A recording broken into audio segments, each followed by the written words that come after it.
আসসালামু আলাইকুম। কেমন আছেন সবাই? আলহামদুলিল্লাহ আমি ভালো আছি আর আশা করি আপনারাও ভালো আছেন, অনেক ভালো আছেন। আর আপনাদের জন্য সবসময় দোয়া থাকলো, আপনারা যেন ভালো থাকেন। আজকে হচ্ছে আমার ছেলে এবং আমার হাজব্যান্ড পেস্ট্রি কেক খেতে যাচ্ছে অনেক দিন পর। তারা দুজনই বাবা ছেলে, তো তাদের জন্য আজকে আমি একটা পেস্ট্রি কেক বানাবো। তো মনে হলো যে আপনাদের সাথেও শেয়ার করি, তো চলুন আপনাদের সাথে শেয়ার করি। আর প্রথমে আমি হচ্ছে শুকনো উপকরণগুলো মিশিয়ে নেব।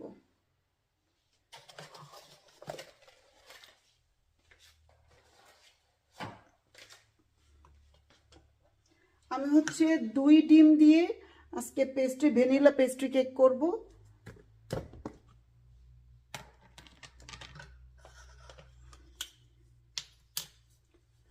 আর কেক বানানোর সময় একটা জিনিস আমাদের মনে রাখা ভালো, সেটা হচ্ছে কেক বা মিষ্টি খুব মনোযোগ দিয়ে বানাতে হয়। একটু যদি মনোযোগ এদিক সেদিক হয়ে যায় তাহলেই শেষ, নষ্ট হয়ে যাওয়ার পসিবিলিটি থাকে। তো আমি প্রথমে হচ্ছে 1/2 কাপ ময়দা, অবশ্যই ময়দা, আটা কিন্তু হবে না, ময়দা নিয়ে নিয়েছি।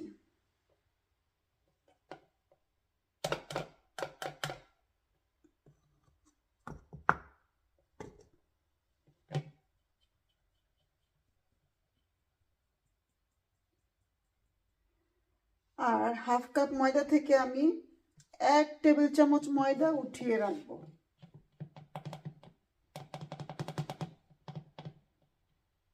1 টেবিল চামচ।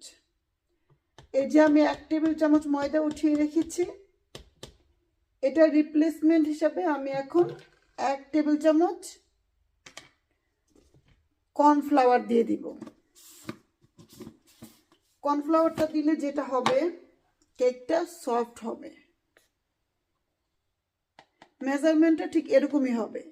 প্রথমে ময়দাটা নিয়ে নিতে হবে, সেখান থেকে পরিমাপ অনুযায়ী যতটুকু আপনি হচ্ছে, যেমন আমি হচ্ছে আজকে 2 ডিমের কেক বানাচ্ছি, সেই হিসাবে 1/2 কাপ আমি হচ্ছে ময়দা নিয়েছি। 1/2 কাপ ময়দা থেকে আমি 1 টেবিল চামচ ময়দা উঠিয়ে রেখেছি, সেখানে আমি 1 টেবিল চামচ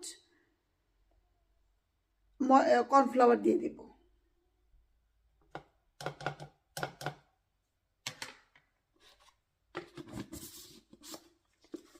তারপরে দিয়ে দিব আমি ফুল ক্রিম, গুঁড়ো দুধ।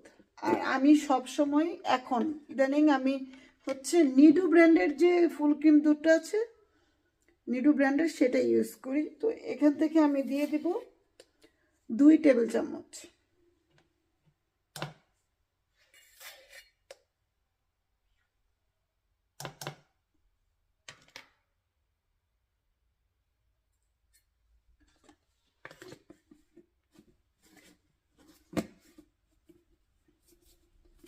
তারপরে দিয়ে দিব আমি বেকিং পাউডারটা হচ্ছে আমি 1/2 চা চামচ দেব। আর এটা হচ্ছে 1 চা চামচ, তো এটার আমি হাফ দিব।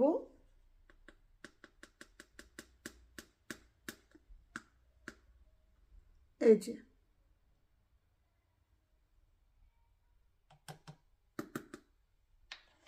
মেজারমেন্টগুলো কিন্তু একদম ঠিক হইতে হবে। এই একটা জিনিস, যেমন হচ্ছে কেক এবং মিষ্টি, এই দুইটা আইটেম রান্না করার সময়, বানানোর সময় অবশ্যই পারফেক্ট মেজারমেন্ট হতে হবে। যেমন আপনি অন্যান্য কিছু তরকারি বা যা রান্না করেন সেগুলোতে একটু এদিক সেদিক হলে সমস্যা হয় না, কিন্তু কেক এবং মিষ্টি এই দুইটা জিনিসের মধ্যে যদি আপনারা মাপের এদিক সেদিক করেন তাহলে কিন্তু খুবই খারাপ, মানে জিনিসটা খারাপ হয়ে যাওয়ার সম্ভাবনা আছে। তো আমি হচ্ছে এগুলোকে একটু চেলে নিচ্ছি। বাস হয়ে গেল। এখন আমি এগুলোকে একটু ভালো করে মিশিয়ে রাখছি।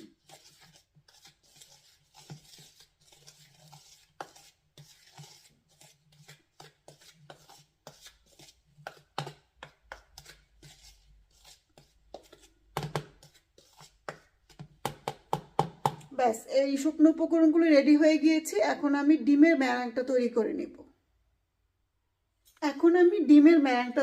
নিব। আর যেহেতু এখন আজকে আমি ছোট মানে অল্প পরিসরে কেক বানাচ্ছি, তো সেজন্য আমি আজকে হ্যান্ড ব্লেন্ডারটা ইউজ করব।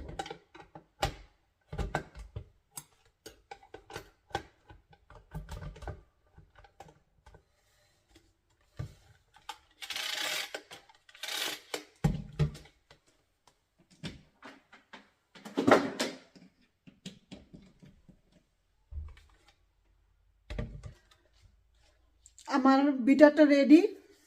তো এখন হচ্ছে আমি ডিম নিয়ে নিচ্ছি। আর ডিমটা কিন্তু অবশ্যই নর্মাল টেম্পারেচারে থাকা হতে হবে। যদি এটা ডিমটা যদি ফ্রিজে থেকে থাকে তাহলে অবশ্যই আধা ঘন্টা আগে ফ্রিজ থেকে নামিয়ে রাখতে হবে।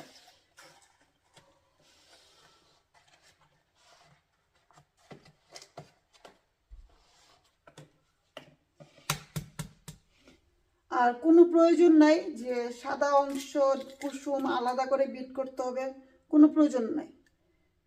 নতুন নতুন বিগিনার যারা থাকে তাদের জন্য ঠিক আছে, কিন্তু যখন আপনি বানাতে বানাতে যখন আপনার হাতটা চলে আসবে তখন প্রয়োজন হয় না। ডিমের মেরাংটা তৈরি করার জন্য ডিমের সাদা অংশ আর কুসুম আলাদা করার প্রয়োজন হয় না, একসাথে বিট করে ফেললেও হয়ে যায়, সমস্যা নেই।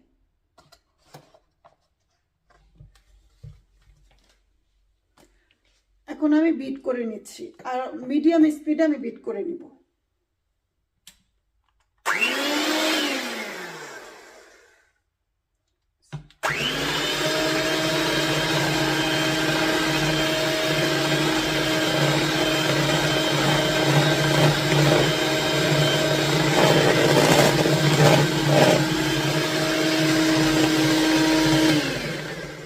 এখন আমি চিনি দিয়ে দিব।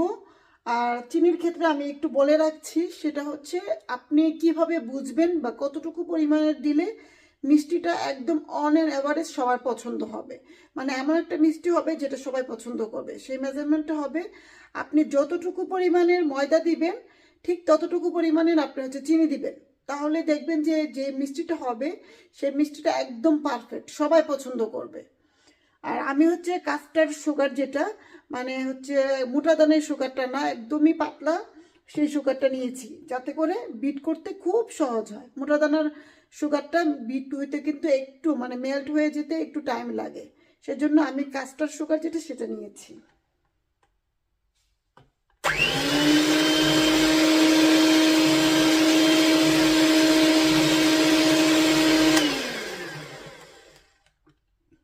তো একবারে কিন্তু সুগারটা দেওয়া যাবে না, একটু একটু করে সুগারটা দিতে হবে। আমি বারে বারে একটু একটু করে দিয়ে এটাকে বিট করে নিচ্ছি। শিওর হইতে হবে যে চিনিটা মেল্ট হয়েছে কিনা, তা না হলে কিন্তু কেকটার ভিতরে দানা দানা থেকে যাবে। এখন আমি দিয়ে দেবো বাটার মিল্ক। আর বাটার মিল্কটা আমি কীভাবে তৈরি করেছি সেটা হচ্ছে যে আমি এখানে হচ্ছে 1/3 কাপ আমি ফুল ক্রিম দুধ নিয়েছি, আর সেটার মধ্যে আমি 1 চা চামচ ভিনেগার দিয়েছি। তারপরে হচ্ছে আমি কিছুক্ষণ রেখে দিয়েছি, এটা আমি এখন দিয়ে দিব।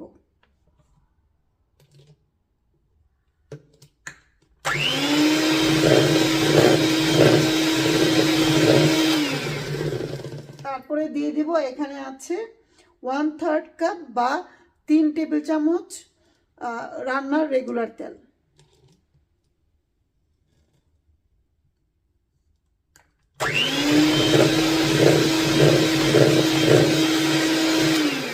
দেব আমি ভ্যানিলা এসেন্স 1 চা চামচ। আমার এসেন্সটা শেষ হয়ে গিয়েছে, একদম অবশিষ্ট যেটুকু আছে আমি দিয়ে দিচ্ছি। না, অনেক নিচে আর অনেকটা আছে, সবটা দিতে হবে না, আমি 1 চা চামচ দিয়েছি।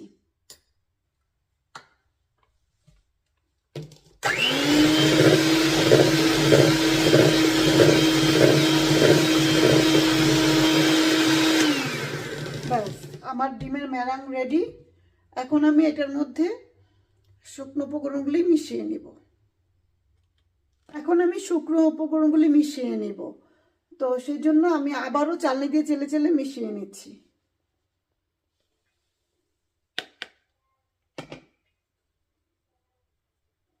এই মিশানোটাও কিন্তু একবারে মিশানো যাবে না, একটু করে মিশাতে হবে।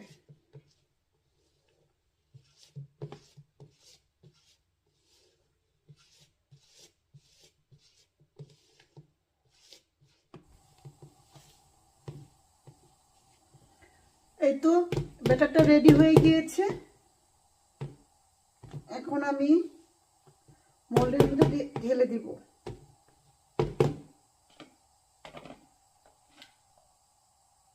তো আমি আগেই হচ্ছে এটা হচ্ছে 8 8 ইঞ্চির একটা মোল্ড।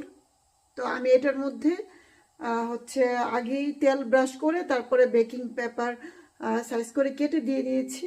বেকিং পেপার না থাকলে আপনারা কিন্তু সাদা যে লেখার যে খাতা, সাদা খাতার পেজ ছিঁড়েও কিন্তু দিতে পারবেন, কিন্তু লেখা খাতা দেওয়া যাবে না, তাহলে আবার লেখার যে কালারটা সেটা কেকের মধ্যে উঠে আসবে।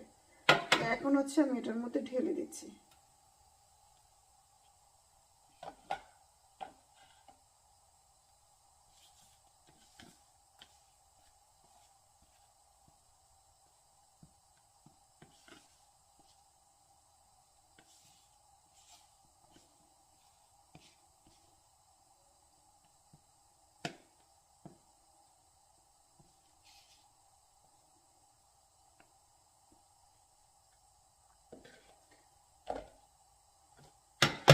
একটু ট্যাপ করে নিচ্ছি।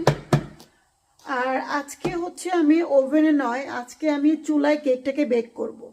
আর সেটাও আপনাদেরকে দেখাই দিচ্ছি। যাদের ওভেন নাই বা ওভেনে যারা কমফোর্ট না, তারা চাইলে চুলায়ও বেক করতে পারেন।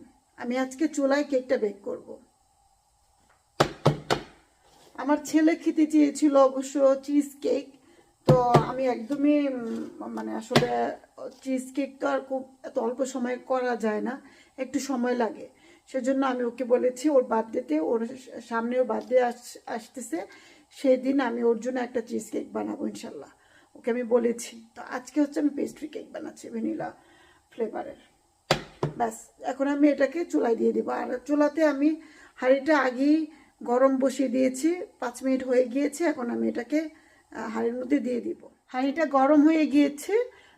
এখন এটার মধ্যে আমি দেখুন আমি কিভাবে বসিয়েছি।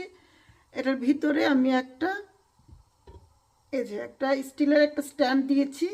তারপরে এটার মধ্যে আমি আমার হাঁড়িটার মধ্যে আমি স্ট্যান্ডটাকে বসিয়ে দিয়েছি। তারপর এটাকে আমি প্রায় 8 মিনিট হচ্ছে এটাকে হিট করে নিয়েছি চুলাটাকে বাড়িয়ে দিয়ে। এখন এটার মধ্যে আমি কেকটা বসিয়ে দিব।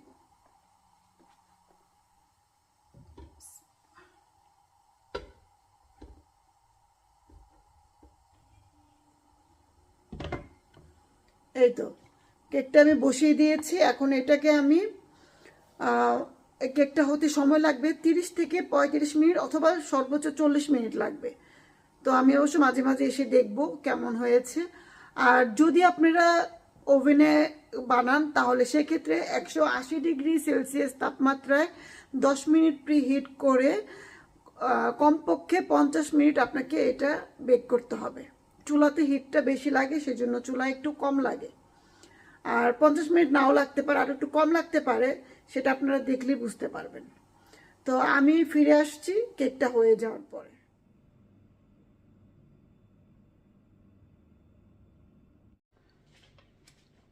আজকে চলে আসছি আমি। কালকে হচ্ছে আমি যে কেকটা বানিয়েছিলাম সেটা হয়ে গিয়েছে। তো আমি কালকে রাতে বানিয়েছিলাম কেকটা। আজকে আমি হচ্ছে এখন কেকটাকে আমি ডেকোরেশন করব, পেস্ট্রি কেকটা ভ্যানিলা ফ্লেভারের। তো আমি হচ্ছে 2টা ভাগ করে নিয়েছি, দেখুন এই যে 2টা ভাগ করে নিয়েছি। এখন এটাকে আমি ডেকোরেশন করে নিব।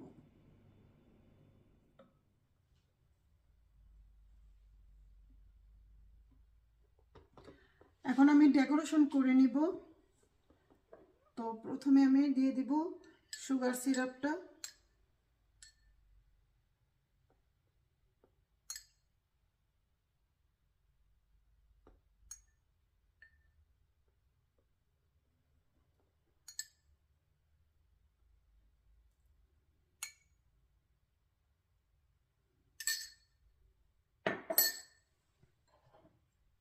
তারপরে দিব হচ্ছে আমি এখানে হচ্ছে আমি একটা পাতলা একটা চকলেট গানাশ তৈরি করে নিয়েছি। এটা অনেকটা সুগার সিরাপের মতোই, তবে এটা দিলে কেকের যে টেস্টটা সেটা বেড়ে যায়, এই জন্য আমি এখন এটা দিয়ে দিচ্ছি। আর এটা বানিয়েছি আমি হোয়াইট চকলেট, ফুল ক্রিম দুধ আর হচ্ছে একটু বাটার দিয়ে আমি হচ্ছে এটাকে বানিয়ে নিয়েছি। আর একদমই অল্প হাফ চা চামচের মতো আমি একটু চিনি দিয়েছি। হোয়াইট গানাশের জন্য আসলে অনেক বেশি চিনি দিতে হয় না। চকলেট আপনার হচ্ছে ডার্ক চকলেট যেটা, সেটার গানাশ তৈরি করলে ওটার মধ্যে একটু চিনি দেওয়া লাগে, কারণ ওটা একটু তেতো তেতো থাকে, তো এই জন্য। তো আমি হচ্ছে এখন এটা দিয়ে দিচ্ছি। এটা কিন্তু অপশনাল, অনেকেই যদি কেউ যদি খেতে না চান দিতে নাও পারেন, বাট দিলে আমার কাছে মনে হয় টেস্টটা বেড়ে যায়। আর আসলে কেক তো আমরা প্রতিদিন খাই না, তাই না, মাঝে মাঝেই খাই। তো তখন যদি একটু মজা করে খাই, একটু টেস্ট বাড়ানোর জন্য যদি একটু কিছু দেওয়া হয়, তো স্বাস্থ্যের কথাও চিন্তা করব, আবার কেকও খাবো, সেটা তো আসলে হয় না। আর কেকটা সাধারণত বাচ্চারাই খায়, তো এই জন্য কেকের মধ্যে যদি আপনারা চকলেট দেন বেশি, একটু খুব একটা সমস্যা হবে না।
আবার আমি একটু সুগার সিরাপ দিয়ে দিচ্ছি।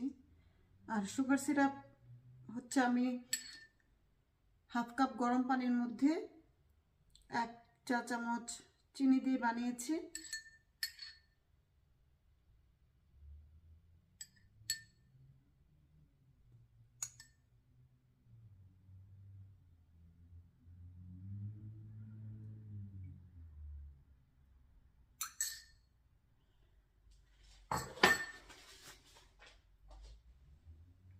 তারপরে আবারও আমি চকলেট গানাশটা দিয়ে দিব।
এখন এটাকে আমি ফ্রিজে রেখে দিব, প্রায় 1 ঘন্টার জন্য আমি এটাকে ফ্রিজে রেখে দিব।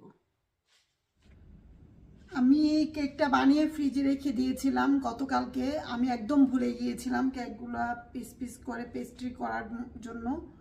তো আজকে হচ্ছে আমি এটাকে পেস্ট্রি করে নিচ্ছি।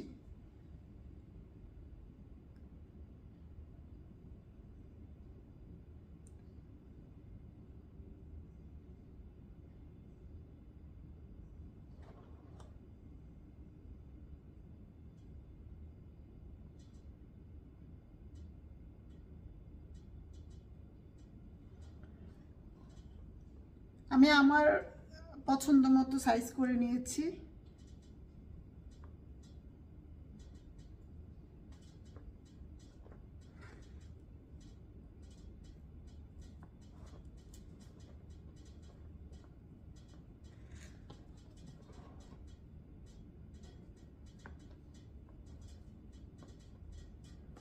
একটু ছোট ছোট সাইজ করেছি যাতে করে সবাই পছন্দ করে খেতে পারে। আসলে বড় সাইজ করলে না খেতে ভালো লাগে না, অনেকেই দেখা যায় বড় সাইজটা পছন্দ করে না, আমারও ভালো লাগে না বড় সাইজটা। ছোট সাইজটা হচ্ছে সুন্দর, ইজিলি খাওয়া যায়।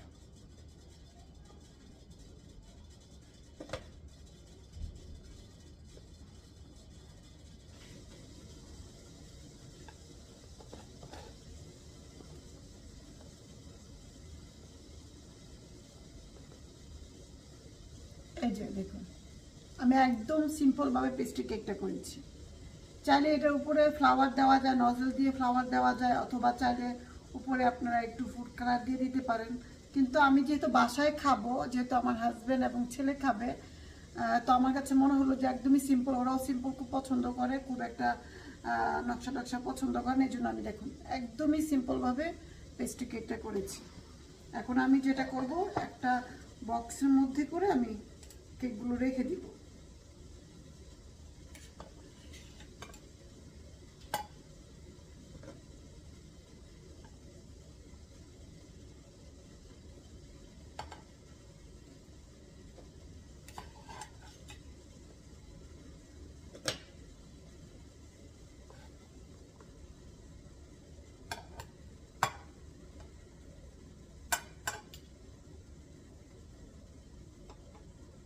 যেহেতু উইকেন্ডেতে আমার হাজব্যান্ড এবং ছেলে বাসায় থাকে, তো ওরা হচ্ছে বিভিন্ন জিনিস আসলে খেতে চায়। যেহেতু বাসায় থাকে 2টা দিন, শুক্রবার রাত থেকে শুরু করে রবিবার রাত পর্যন্ত, ওরা একটু আসলে চায় আর কি যে একটু হাবিজাবি খাওয়ার জন্য আর কি। তো সেজন্য আমি হচ্ছে চেষ্টা করি যে ফ্রাইডে নাইটে কিছু করে রাখার জন্য, যেন ওরা খেতে পারে। তো আমার রেসিপিটি কেমন লেগেছে আপনারা আমাকে অবশ্যই কমেন্টস করে জানাবেন। আর আপনারাও বাসায় চাইলে এভাবে সহজভাবে পেস্ট্রি কেক বানিয়ে খেতে পারেন। আপনারা আপনাদের পছন্দ মতো ডেকোরেশন বা ফ্লেভার, যেমন চকলেট ফ্লেভার থাকলে চকলেট ফ্লেভার খেতে ইচ্ছা করলে চকলেট ফ্লেভার দিয়ে বানাতে পারেন, ভ্যানিলা ফ্লেভার ছিল ভ্যানিলা ফ্লেভার বানাতে পারেন, অথবা যদি কোনো কালার কোনো ফ্রুটস ফ্লেভারে খেতে চান সেটাও দিয়ে খেতে পারেন, ইচ্ছা মতো যার যার। আর যেহেতু বাসার জন্য বানিয়েছি, তো বাসার নিজেদের পছন্দ মতোই আমি করেছি। তো সবাই ভালো থাকবেন, অনেক অনেক ভালো থাকবেন। আমার ভিডিওটাতে একটা লাভ অথবা লাইক রেট দিয়ে দিবেন। আর আমার চ্যানেলটাকে এখনও যারা সাবস্ক্রাইব করেন না, সবাই সাবস্ক্রাইব করে দিবেন। সবাই ভালো থাকবেন, অনেক ভালো থাকবেন। আসসালামু আলাইকুম।